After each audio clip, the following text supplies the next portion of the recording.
Whether you keep them in your home or love to see them in theirs, these are the creatures that bring us all together. Reptiles. We're going to be delving into the experiences of reptile lovers from around the block and around the world. This is the Reptile Talk Podcast.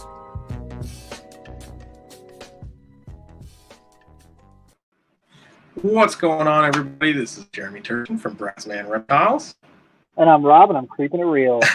And you're jamming over there. Do that intro music, man. It just is vibe. I'm so happy that you're happy with it almost 2 years later. That is wonderful. Okay, so for those who watch the podcast on YouTube, this is round two for this week. Our episode with John and Dragnet just went up today because I was finally back in town, so you can check that audio out. And if you are an audio-only listener because you don't like our faces, then you'll catch this next week. But in the meantime, I'm super excited. I always I vanished. I don't know if you guys can still hear me. Okay, all right, I'm back. So I'm always excited when we have Phil Goss from USARK here. There's always a fun conversation that happens via text message before this. So we won't discuss that live on air, but super excited that Phil is here. Let's get him in here. What's going on, Phil? Hello. Yeah, I got to be professional now. No talk about those text messages that we have Oh, man. So, yeah, man, how's it going? We just talking a little bit. Recovery from Tinley has gone well. Yeah, that show was just nuts. I mean, it had been 2 years since they had a show, and everybody was ready for it. So it was a heck of a show, to say the least. Absolutely. And we raised around $120,000 at the auction. The auction was just crazy. So yeah, it was 120 for USARK, plus we did another 20 plus for Tel Hicks and Sarah from Twin City Reptiles, which was super cool. So yeah, Wow. The herp community stepping up and donating to some people who could use a little help right now. Absolutely. The auctions always never cease to amaze me at how amazing this community really can be when it comes to these situations. Heck yeah, man. That's super awesome. Yep. Super awesome. Okay, so let's get right down to it. What's going on all over the country? What is making you pull your hair out, sir? It's the end of the year. Usually right now is really pretty quiet, but we do still have some issues going on. Florida, we still have a lawsuit going on there, so definitely.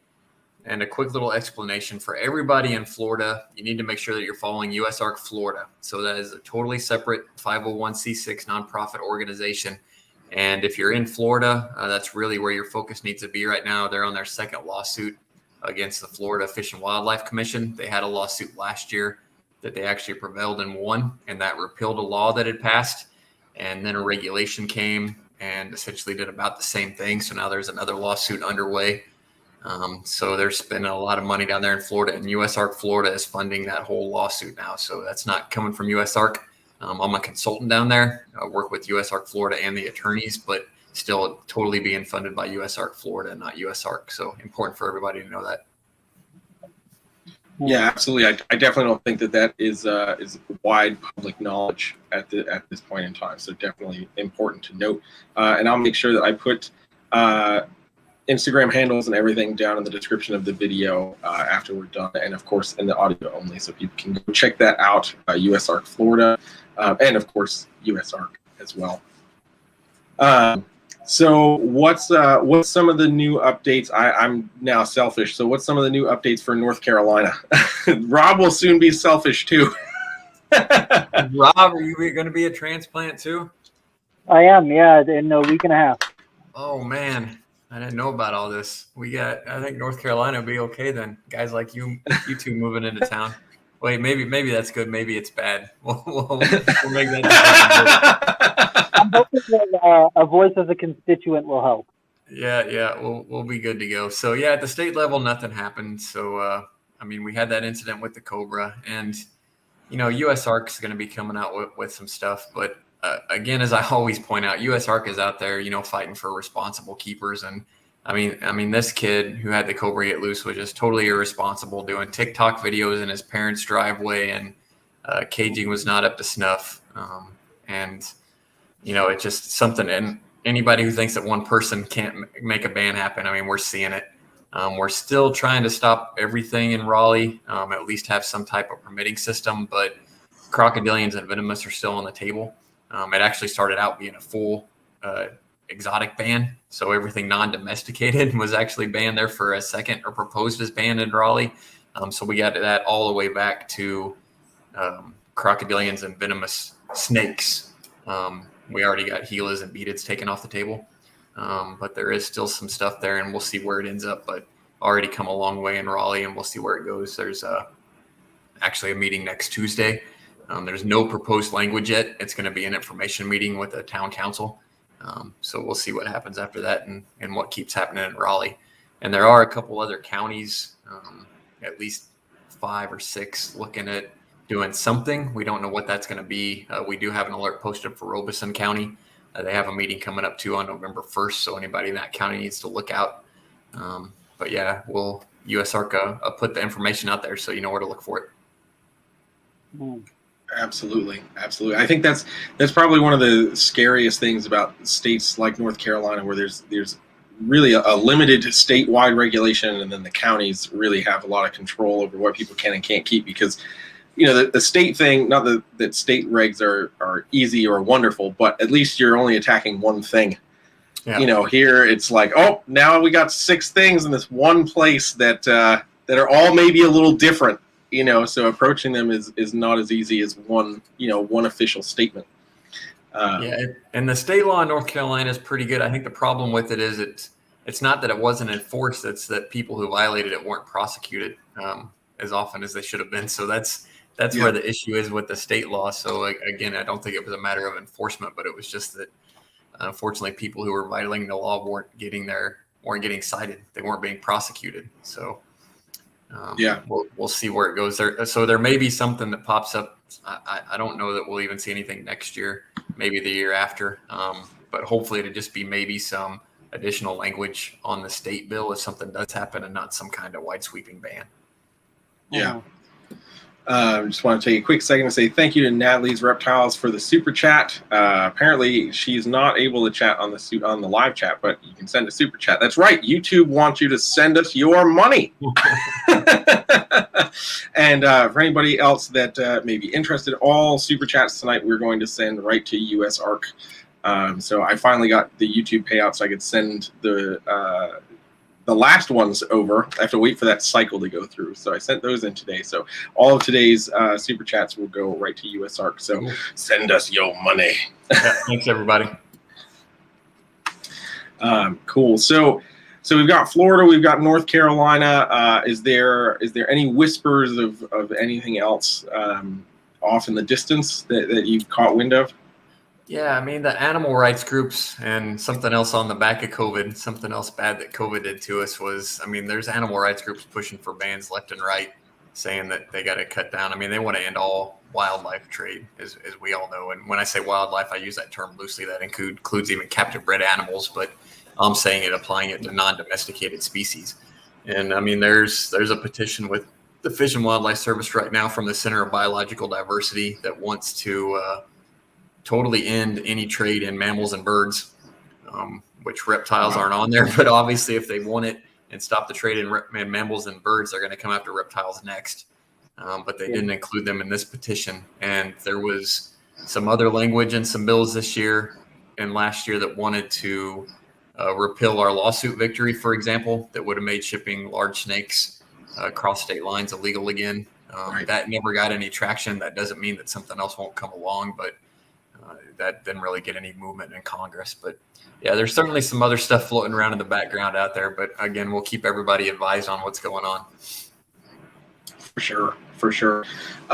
So for anybody, I try to share this with as many people as possible. So for anybody who however they can't be informed, or however they have not figured out what USARK is. What can you just give like the general quick synopsis of what USARK does and why it's so important that we support you guys? Yeah, absolutely. So a couple things first. USARK.org, USARK.org is our website. You can check us out there. We're on Facebook and Instagram. Instagram is at USARK Official. We have a Twitter account, but it's not used very much. But again, as I said earlier, we are a 501c6 nonprofit advocacy nationwide, and we protect the freedoms of responsible keepers to keep reptiles and amphibians as pets. And again, I always say responsible because if you're keeping 8 or 10 foot snakes and Rubbermaid containers on the floor with loose plastic lids, that's not the proper way to do it. That's not responsible. If you're keeping venomous, even in it, and it's not just that stuff. It's not just big snakes and venomous. Even if you're keeping leopard geckos or ball pythons, if you're keeping them in cages where they can get out, if you're keeping them in a garage with screen windows and no glass windows or something where you can get out of the buildings, again, all that's being irresponsible, and that's not who we're looking out for. If you get yourself in trouble, good luck to you. Oh man. Hit this with Natalie one more time. Thank you for the other super chat. Again, she said she's going to send us some super chats since she can't do the live chat. So thank you for all of your money, Natalie. We appreciate it. I see Philip from Pack Pythons is in the house. What's going on, man? Everybody who's here in the live chat, if you guys could do me a favor and share this video, that would be huge. I usually don't ask, but given the fact that all of this stuff that we're discussing with Phil is super important, we want as many people to hear it as possible. So if you can please do me a favor, hit that share button. Make sure you're hitting that like button because it's awesome that Phil can literally show up at the drop of a hat, as long as his Wi-Fi is good. So, yeah, okay. So, go ahead, Rob. Can we talk about the rebrand a little bit and what's going on with the new logo and everything? Yeah, I should have got these shirts differently. I don't know which sleeve is it on. The camera's messing me up. So I need to get some more polos with it on the chest instead of the sleeve, and then I got a banner hanging up back here that you can kind of see maybe. So yeah, we did a rebrand, mostly at Tinley. It was a pretty big success. Everybody got it. They said I can read what it says. And here's the thing. I understand some people may have liked the old logo, and it was great. It served its purpose. But when you go into legislators and policymakers, lawmakers, and the first thing they say is, "What does that say? You're doing something wrong." So the problem with the old logo was that it was great for the reptile community. If USARK was selling T-shirts to reptile people, the old logo would have been great. But there is no. If you go back and look at our old logo, actually, I just happen to have a thing sitting right here. So this is the old logo. And if you look at any big name company, whether it's Sony or Tesla or whatever it is, you never see overlapping letters. You don't see drop shadows. You don't have, 20 gradients on the colors. It was just, again, it served its purpose, when we were a startup organization, and it was good for the reptile community, but USARK obviously goes way beyond the reptile community. So we can't just target them. We had to get something that was more friendly for legislators and people who may just be becoming aware of USARK. So again, the old logo was it was a little bit too much overdone. And, I agree. I looked at the new logo and said, that's kind of plain and boring, but sometimes that's what you need when you're trying to reach a broader audience, because when they couldn't even read what the old logo said, obviously that was a huge issue. So we cleaned it up. We kept the red, white, and blue, obviously, because, that's a big part of USARK.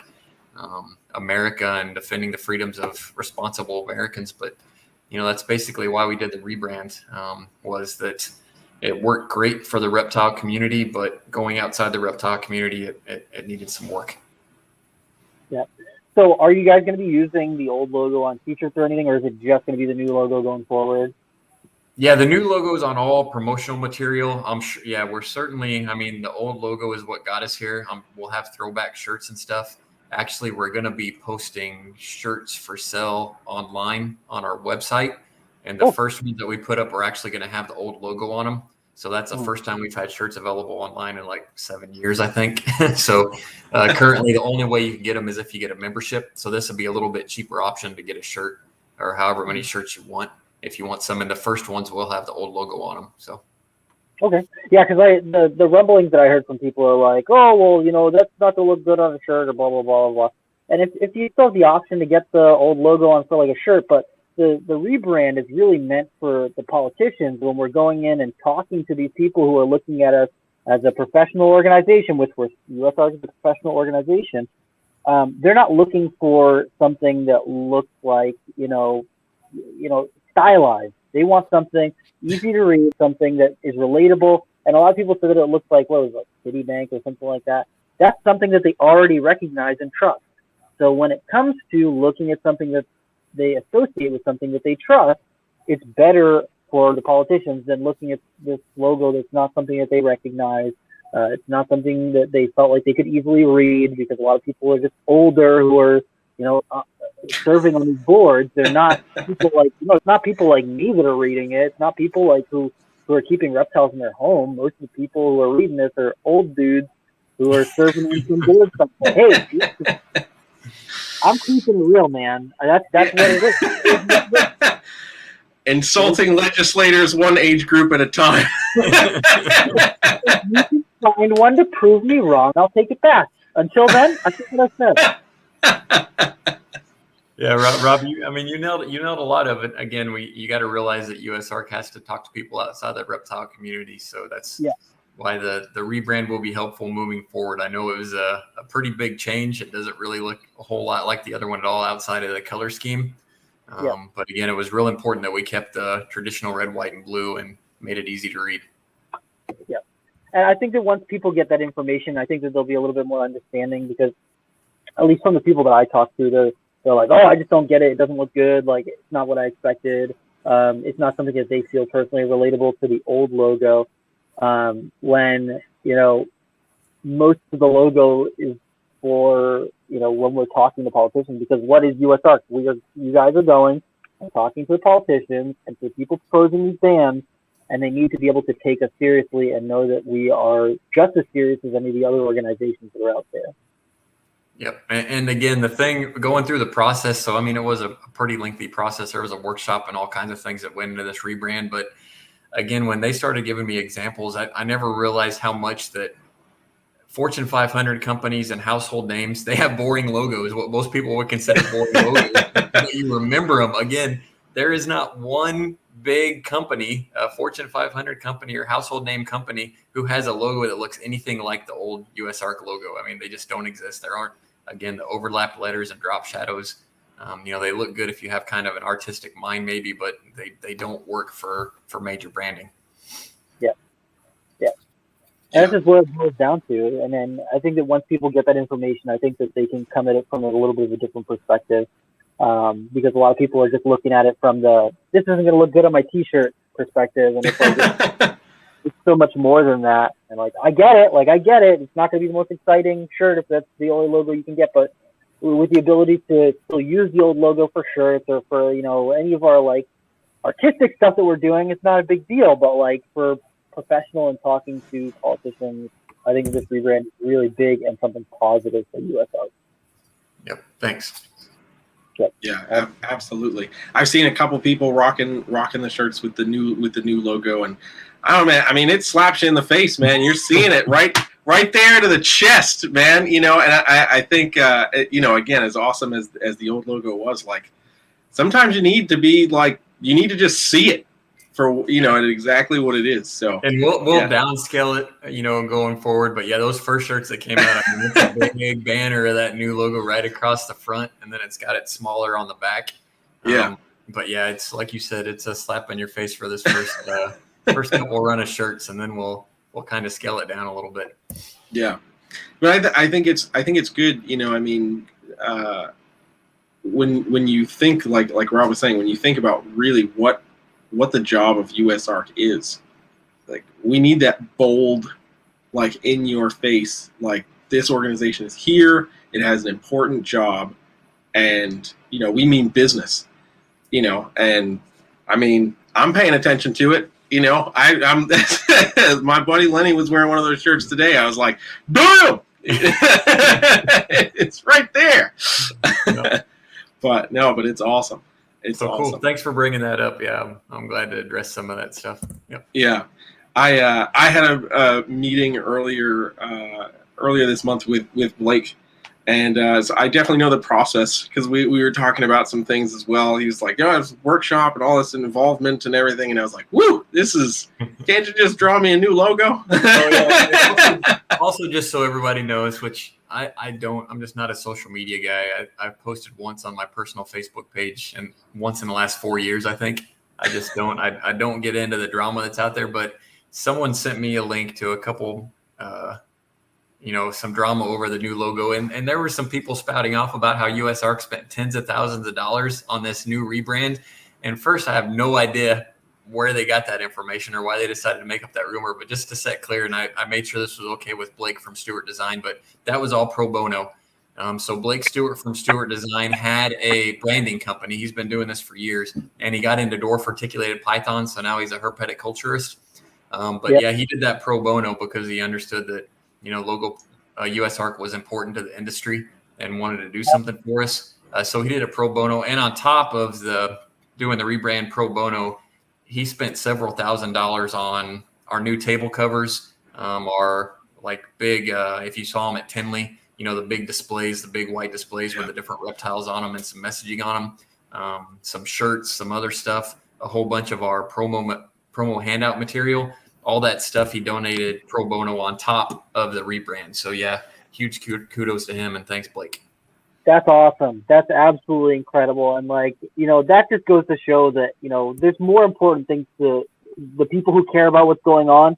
There's more important things to them than just the dollar bill at the end of the day, dude, that's awesome. That's really cool. Oh yeah. And so I see Natalie just posted about stickers. Yeah. He printed, I think it was 5,000 or 6,000 stickers he printed too and gave those to us. So it was quite a bit of money that stacked up on top of the rebrand for free. That's awesome. Heck yeah.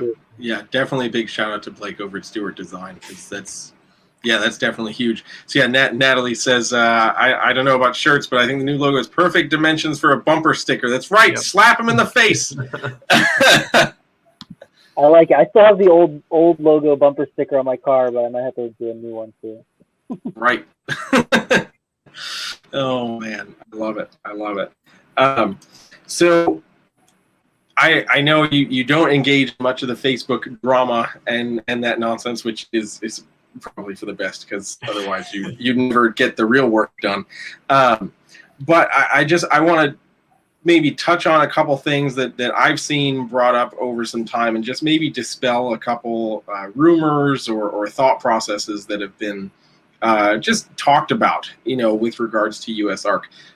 The first one being, we lost what was going on in Florida and South Carolina. So what is USARK really doing for us? We lost these things and, where's my money going? And, I tell people, that they need to remember, of course, we don't enjoy losing in any of those situations, but there's two things that I usually tell people. Number one, if you think that that's the end of it, you're sadly mistaken.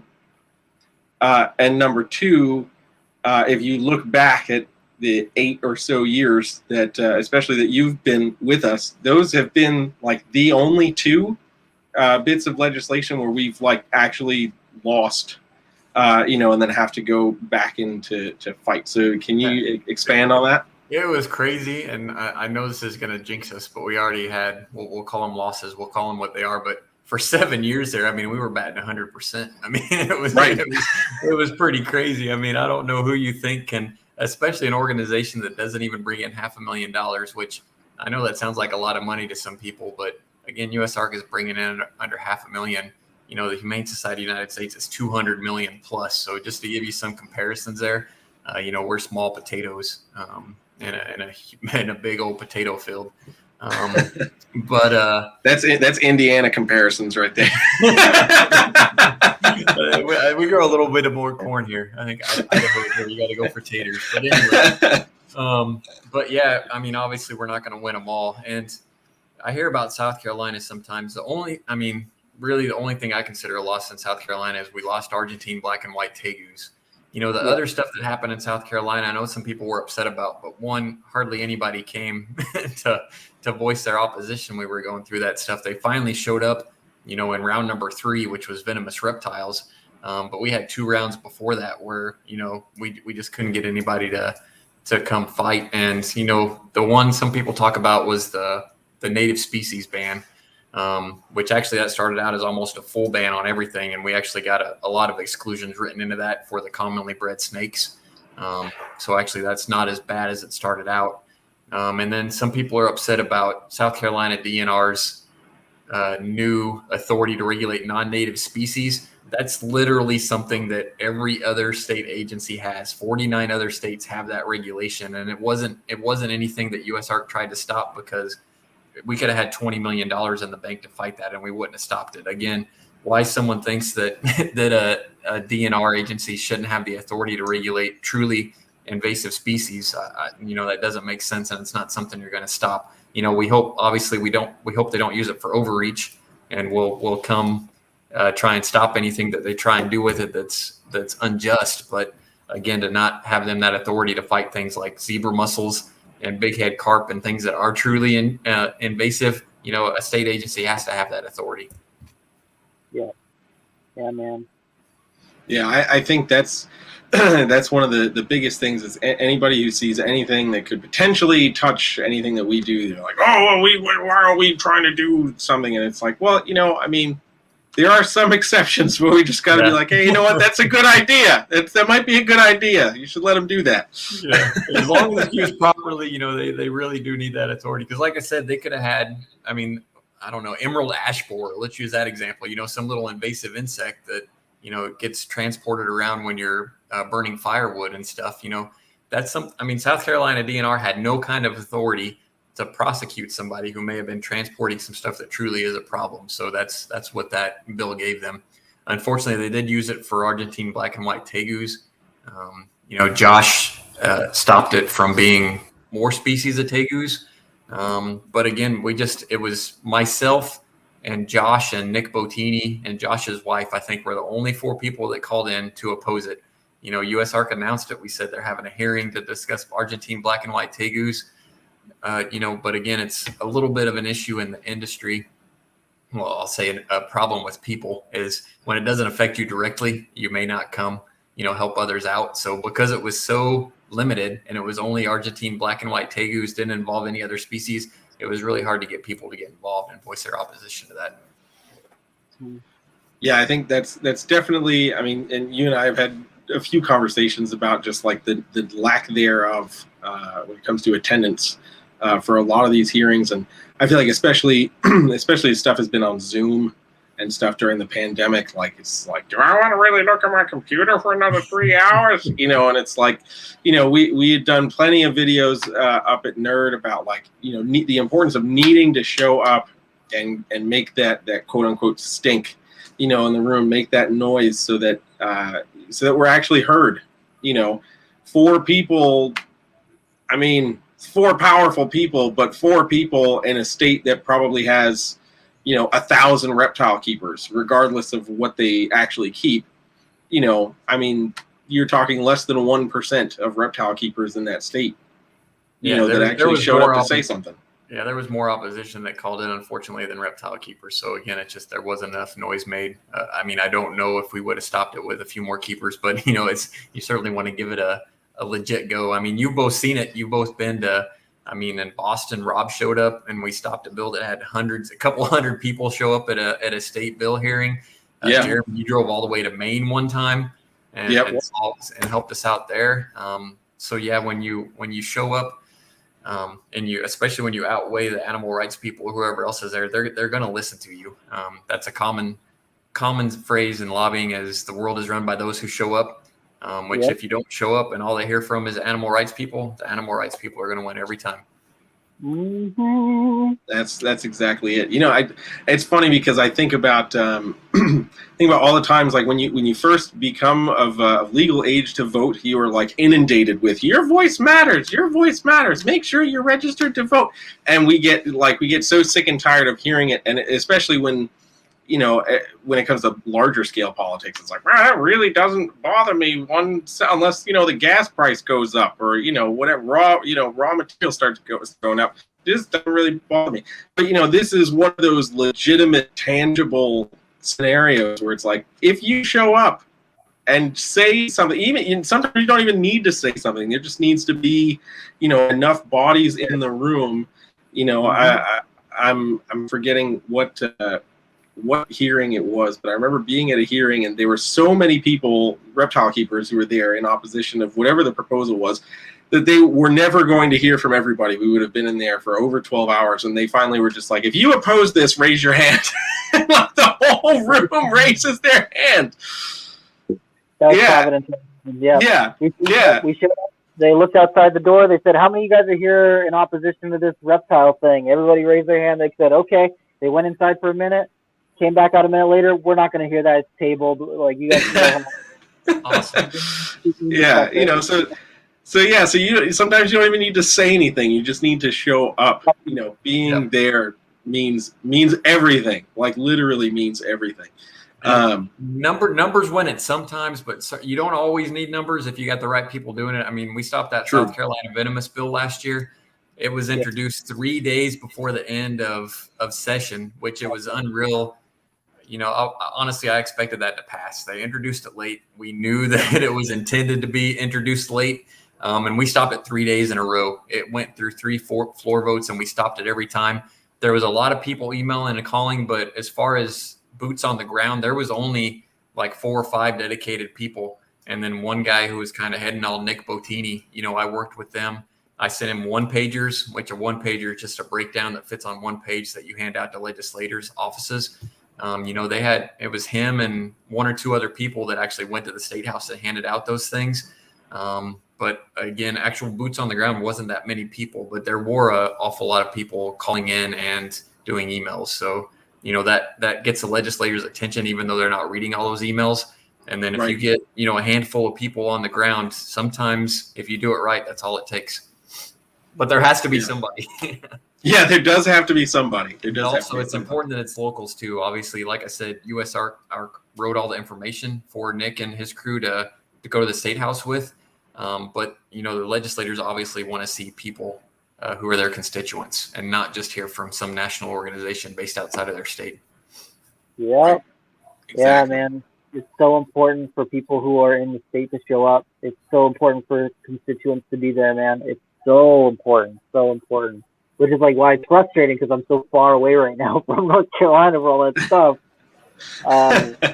But going forward, I hope that I can, do something. At least, show up. We'll go kick down some doors together, Rob. I'm going to be respectful. I'm going to show up. I'll be this close to the door, but I'm not going to. Yeah, I got to tell you, Rob, when Rob gets up and gets his stage face on and starts talking, he's about as good as it gets. There's some guys, that can joke around and do stuff online, but when it's time to show up and present to legislators, you guys are 2 of the best. So thanks for what you do. We're trying, man. Look, I just want to make sure the kids that I do presentations for, I want to make sure they can still keep up.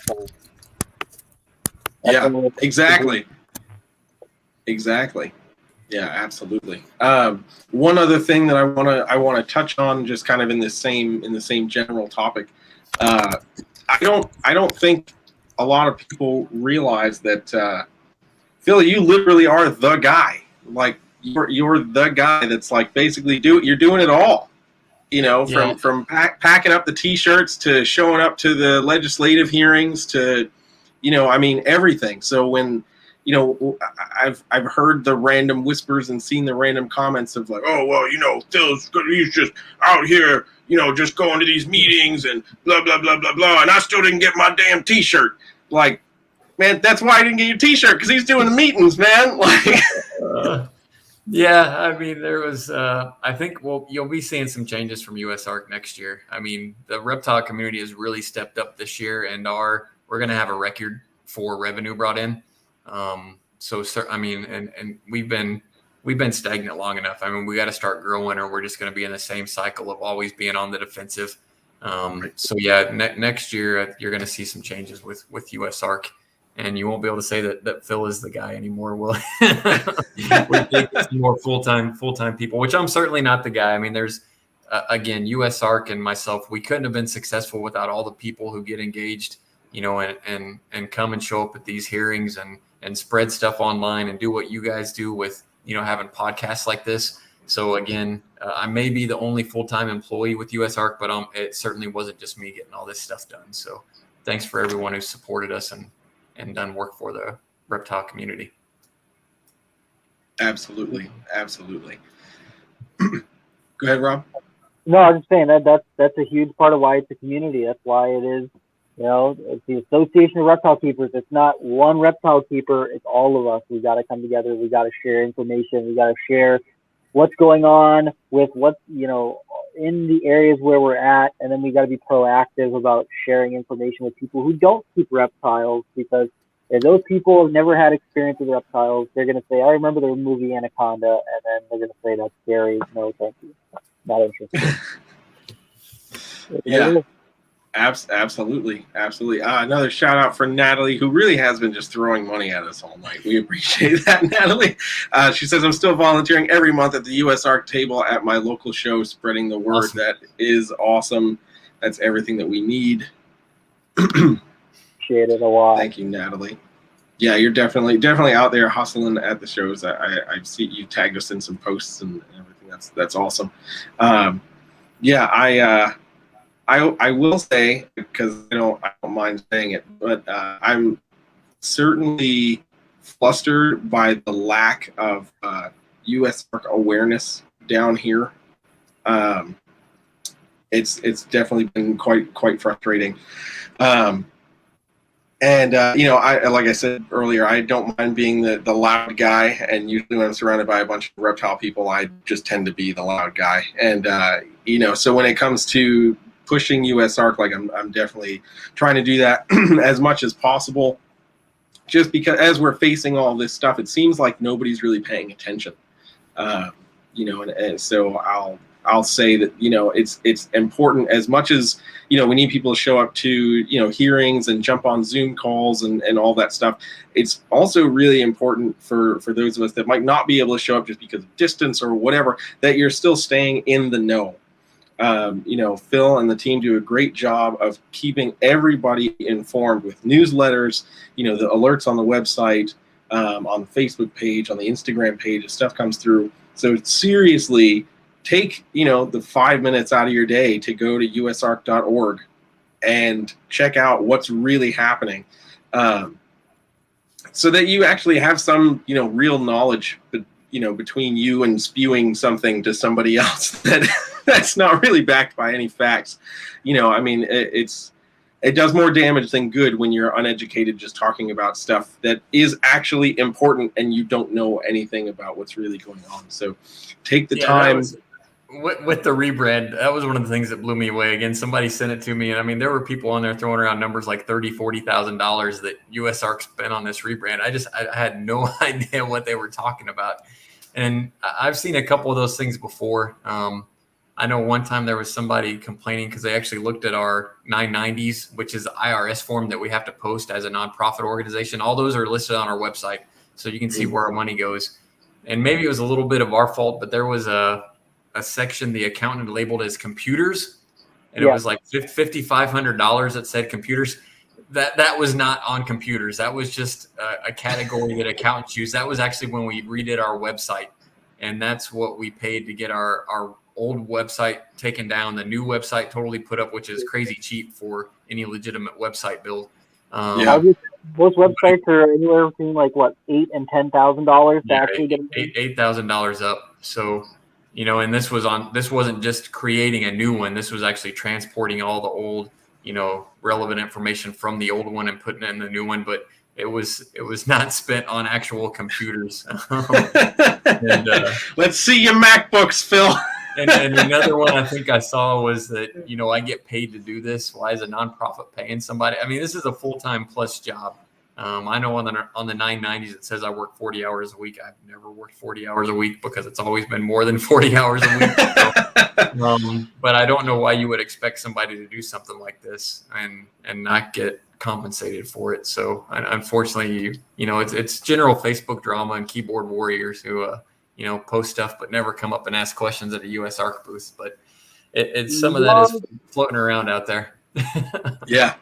Yeah, if you got questions about USARK, come up and talk to me. I got no problem. Even if you say USARK is crap, I don't know what you guys are doing, at least come talk to me about it and see if you still think that after you talk to me, rather than just posting that kind of nonsense around on Facebook.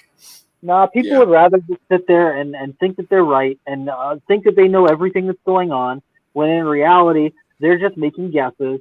They're basing it on information that they've got from some other random person who doesn't know what's going on. And so they basically have formed all these strong opinions based on nothing, based on false claims. Like, they don't even understand. And if they took the time to reach out and talk to USARK, or how about shoot you an email or call you, like, you're not an unreachable guy.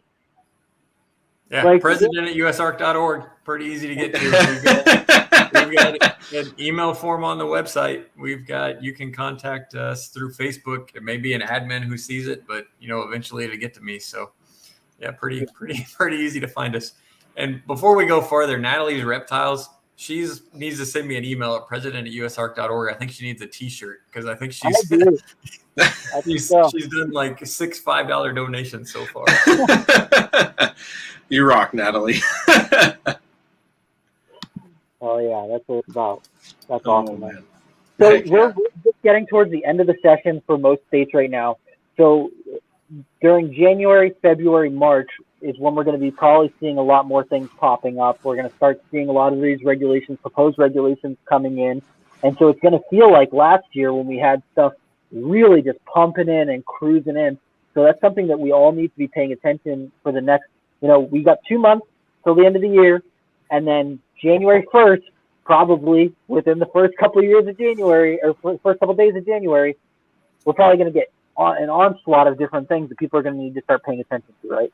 Yeah, that's always when you see most USARK alerts. I always compare it to tax season. It's like February through May is when you see most of our alerts. And just as Rob just said, it's because that's when most legislators are in session.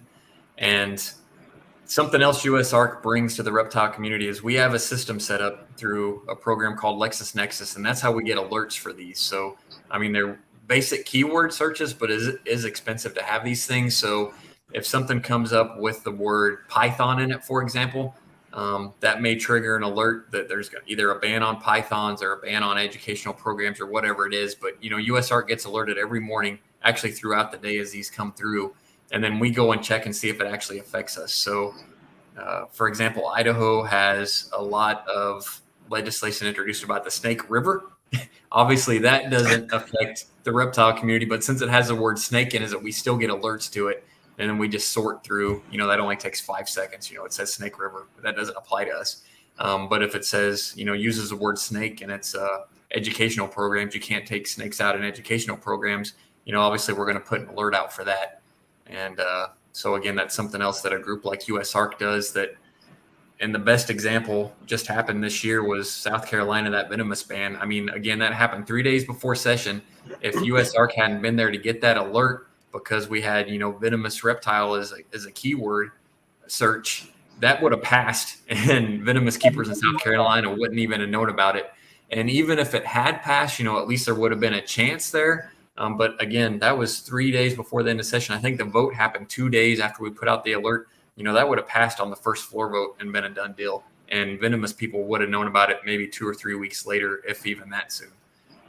So again, another reason it's important to support us so we can, monitor that kind of stuff. So important.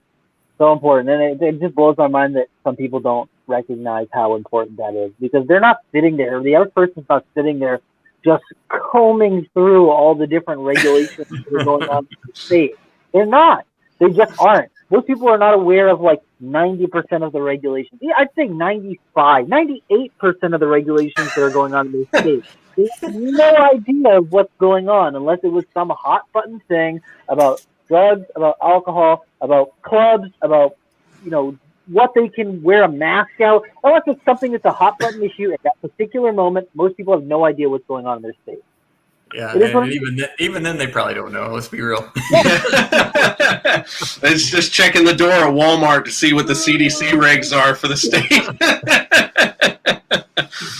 Oh man, so true, man. Absolutely. But then you're Oh gonna say that gosh. you don't understand what USARK is doing, and it's like, dude, unless you're sitting there putting in the work, like, what? How do you not see the value in this? I don't understand.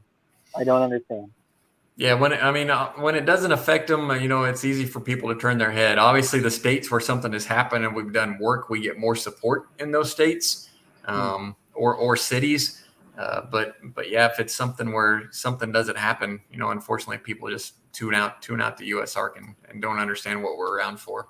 But to all those that do, we appreciate it. Yeah, absolutely. People need to be tuned in. It's so important, Yeah, I'm thinking back now to when we were dealing with the Florida stuff, and in this at the same time, you guys had posted the alert for the Illinois. I think it was the educational. Traveling animal sure. acts is what we call them. Yeah, and you're like, yeah, this has gotten more attention, in the last however many hours than the Florida thing has gotten in 2 weeks of being posted, and man, that pissed me off so much. I don't know what is up with Florida. I mean, we all know by far they've got the largest number of reptile keepers and breeders. I mean, that's just what Florida is. You can keep stuff outside that you can't keep anywhere else in the country. But man, getting people to show up. I mean, it is a pain in the butt. I'll admit that. Tallahassee is at the top of the state, which is, away from 90% of the population in Florida, but still to not even send emails or calls. I mean, it's depressing to say this, but it's important for people to hear it. We had one alert, which is what we call an easy alert, because we knew the legislators weren't hearing from people by taking the time to copy and paste the emails and send it. So we did one of the easy alerts, which all you had to do was put in your name, your city, and your email, and it automatically contacted all the legislators on that committee where it was being heard. And it was less than 200 people that did that. I mean, in a state with whatever, 250,000 reptile keepers, you can't even get 200 to send it. And then I said that down at Daytona, and somebody in the back raised his hand. Jerry Beathard raised his hand and said, well, 2 of those people were from Texas. So we had 2 guys from Texas who were doing it, and more than the Floridians were. But I'm not bashing Florida. There's a group, the USARK Florida Board of Directors, 11 people that stepped up. They're actually in large part funding USARK Florida themselves until USARK Florida gets rolling. But there were some people that stepped up and did a good job down there. Yep. And the thing is that it can't just all solely rest on their shoulders. People need to show up, and people need to pay attention to what's going on, because they can only do so much. They can't force you to come to meetings. They can't, shuttle you all over the place. If it's important to you, if your reptiles are as important to you as people say they are, then you got to show up. And I know, and I've been kind of the same way in the past too. Conspiracy theory runs a little bit in all of us. And I know some people don't want to send those messages because they think somebody's going to come knocking on their door. Here's what I can tell you about that. So we did a federal lawsuit. Obviously, hopefully a lot of people are familiar with it, that reversed FWS's authority over injurious species under the Lacey Act. But not a single one of those people who signed up as plaintiffs on this federal lawsuit ever had the United States Fish and Wildlife Service come and knock at their door and give them a hard time. And the same with our other lawsuits or things we've been involved in. No one who has ever come forward has ever received those, secret surprise visits with people knocking on their door, whether it be animal control or a state wildlife agency. So I'm not saying it won't happen sometime if you get up there and piss somebody off, which again, that's why it's important to be civil and professional. You don't want to get up there and start cussing and swearing and calling the lawmakers names. But again, I've never seen it happen, and that's over 9 years. So yeah, people use that as an excuse. You need to stop using that for your excuse. Just say you're lazy. And I said some stuff to the people down in Florida that they weren't particularly happy about, and nobody showed up to do anything to me. I'm not even not an inspection, not anything. And, I threw some information out there that probably was not too welcomed or accepted by the people on that board, but like, it is what it is, And as far as what most people are going to say, they're going to say, hey, I care about these animals, please don't do this. I went quite a bit beyond that, and nothing happened to me. So I'm just throwing it out there. Stand up for your rights, stand up for the stuff that you care about. That's it. I want to shout out Philip from Pack Pythons, who just threw $4.99. He says, "I hope the drinks at the auction raise funds for USARK." I don't know if that counts. I think the venue needs to make their money back.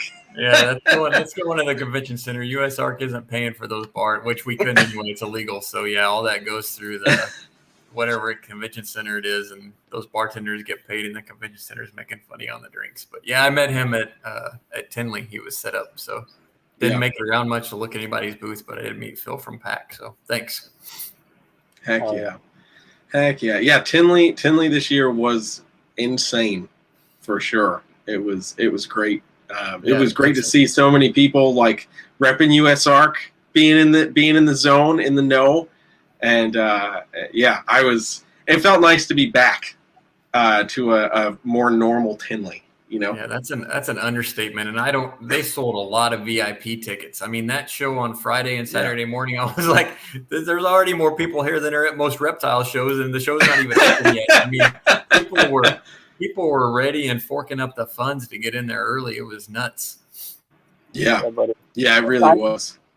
What I kind of want to do for next October, is have everybody who got a USARK shirt, who has a USARK shirt, get everybody together in one room or in one area and get a picture of everybody together wearing a USARK shirt. I think that would be awesome. Cool. That'd be really cool. Yeah, there was somebody. What is it? Snake Discovery. They're a big YouTuber. I think they have like 2.5 million followers on YouTube. But everybody was mentioning why people were wearing the onesies. The onesies. I was going to say Yeah, the onesies. And I guess they had lost some kind of bet, and all these people, they had to wear onesies during the show on Saturday, and a bunch of their followers showed up wearing onesies at the NARBC Tinley on Saturday. So that's a true influencer right there. When you get a couple hundred people wearing onesies at a reptile show, you get some pull. People like you. I've never seen so many unicorns in my life.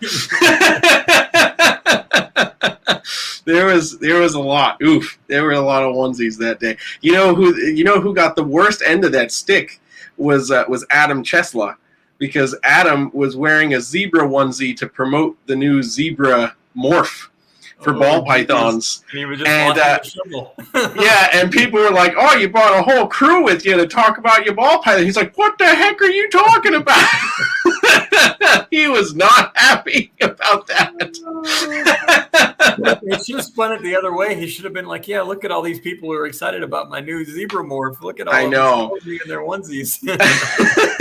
I told him, I was like, "You got to make a phone call. You got to get somebody to get a lion onesie to just chase you around for 5 minutes of the entire show." He's like, "You guys got to see the zebra getting chased by the lion? He was wearing something about some booth 504. We should go over there and make sure he's okay."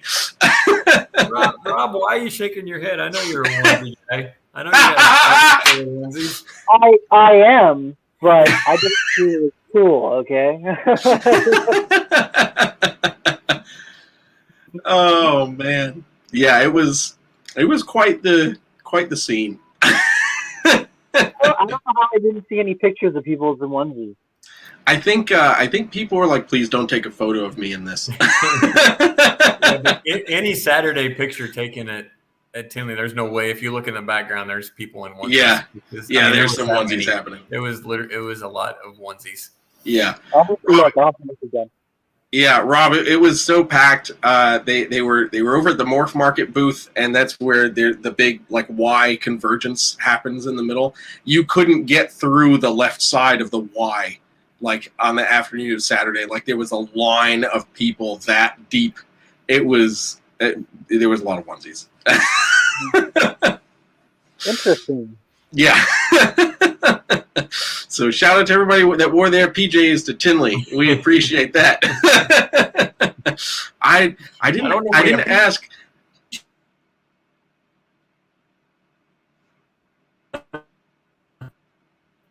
Ooh, Phil became a robot. I don't know what just happened. Still there or not? No, he is frozen. He's frozen. Okay, he's back. We missed what you said. I'm working on it. All right. Okay. Hey, we made it through 58 minutes without a technical issue. That's pretty good. That's true. That's true. Oh man. But yeah, it was good times. I wanted to talk to Brian Potter to see what his thoughts were on all of the onesies appearing. I'm sure that was not expected. They had to pay to get in. That's true. True that. Absolutely. Oh man. All right. So we're winding down. We're hitting our last couple minutes of this episode. So, Phil, the deal. We ask everybody one final wrap up question, and I feel like it's appropriate, seeing as how Tinley just happened and everything. We got to see a lot of what's happening in the industry. So, what in the realm of reptiles has you excited about reptiles? Oh, excited about reptiles. Man, I need to start walking around shows more. And getting, so I was a reptile nerd back in the day. I mean, I was one of those guys who got my Tinley ticket. I've been going to Tinley since 2001. I was going to reptile shows before that, but Tinley was one of those shows. I was the nerd that was there both days. As soon as you could get in the door, I just spent all day, walking around Tinley. Even after I was done buying stuff, I never left the show. So, I'm a reptile geek at heart, and some of that's starting to come back. Obviously there was some burnout a little bit because of USARK, but it's cool just to see people excited about this stuff. The reptile community has something that like aviculture and aquaculture don't really have. We can have these shows where they're accessible and you can see kids coming in, you can see the next generation coming along. Unfortunately, that's what's being lost. It's a lot harder, obviously, to have fish shows because you got to move water around. And aviculture, the bird community, that's kind of, you go to an aviculture show and everybody's over 50 years old and you're like, where are the new people going to come from? But reptile community just keeps drawing them in. And that's what's awesome. When you see a little kid who's geeking out over a leopard gecko, fat-tailed gecko, crested gecko, corn snake, whatever it is. But just seeing a little kid geek out over that stuff and be excited about it, that's always cool to see and get your energy going again a little bit. So, I just appreciate any reptile show who's doing it right, and drawing in those new people to keep us going. Heck yeah. That's my bureaucratic answer. Outside of that, I've got a few leechies lining up, leachianis that have been coming here. That's kind of something I haven't worked with before. So obviously, seeing leachianis are pretty cool. Interesting. Okay. All right. Leachianis. I see that. You used to have blue-tongued skinks, right? Oh, that was like your thing back in the day? I forget. So 1997 was the first time I bred reptiles, not started keeping them, but bred them. So again, I've been around for a minute. It was actually gold dust day geckos was the first species I ever bred. Heck yeah. Let's face it, pretty easy to breed, but still it was cool. And that was almost 25 years ago now. But yeah, I've always had boa constrictors and blue tongue skinks. I think my first blue tongues I bred in 2004. Still have boas and blue tongues, but just add in some leechies, and I have a couple random animals floating around too, like all reptile keepers do. Heck yeah. All right. So everything's going to be in the chat, but in case people are just listening audio only, where can people find more about what's going on with USARK? Yeah, again, usark.org. So usark.org is our website. All the information's there. If you're worried about alerts, we don't flood our website with newsletters. So just scroll down the homepage and it'll show you all the recent alerts. So super easy to find. Our Facebook page, we try and post on there every day, so something can get kind of lost in the shuffle there. We have an Instagram account now, at USARK Official. And like I said, we have Twitter, but unless it's a big alert, it's probably not going to show up on our Twitter account. But super easy to follow us on social media. What I suggest people doing on top of social media is just sign up for our free newsletter. Even if you're not ready to commit or don't have the money to become a member, which is only $40 a year or $5 a month, our newsletter is free. So just go to usark.org, plug in your email and name on the right side of the screen and hit submit, and then you're automatically be getting our newsletters. Bam. Which hopefully everybody who's watching this podcast and listening to this podcast has at least already done that, so they're in the know. So, all right, man, that is going to wrap it up. So, Phil, thank you so much for taking the time and hanging out with us. And were you going to say something, Rob? No, I was just going to say thank you. Thank you, man. I appreciate you showing up and spreading this information. It's important. Yeah, absolutely. I appreciate you guys because, always happy to do a podcast. And I told you guys because, you've always hounded me about it. And I said, anytime you guys want, you guys got it. So I appreciate what you guys do too. So thanks. Oh, yeah. Absolutely. All right. That is going to wrap it up. So thank you again, Phil. I'm sure I'll talk to you at some point soon. Awesome. Thanks, guys. Thanks, everybody. Take care. Have a nice time, man. Boom. All right. So that is that. Massive thanks again to Phil at USARK for coming and hanging out with us.